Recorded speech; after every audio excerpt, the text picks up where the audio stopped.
কুলপাট থেকে আমার গাড়িটা আজকে হেলমেট ভেঙে দিয়েছে। 600 টাকা দাম কাজটা। হ্যাঁ ভাই, আমার গাড়িটা ছেড়ে দেন, আর নাহলে 600 টাকা দিতেন। আপনাদের বাড়ি ছেড়ে ভেঙেছে, আপনাদেরকে টাকা দিতে হবে। আর যদি না দেন, আমি আজকেই তাহলে আপনাদের নামে কি মামলা দেবো। না না বাপ, ও এসব কিছু করতে হবে না। না, আমি যাবো না।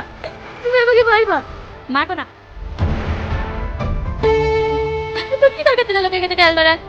বলতে তো মন গেছিল আমাকে বলতে। কেন মেরেছি? রং নাই। তখন বললে তুই ঢাল মারিস নি? আমাকে তো শুনেছে নাকি? আমার কথা ভেবে বললো। আমার কথা দাও। না না, তোকে দিতে হবে না। ওরা তো খাবার নিতে গেছি। দাদু, কি এসে তোর গালে? অফিস আমি বাবা। কতদিন বয়সে সে তো আমি নিজের চোখেই দেখতে পাই। তোদের দেখতে পাই বড় মাথা মানে মায়ের মতো তার থেকে তো সংসারে কাজ করতে হবে না।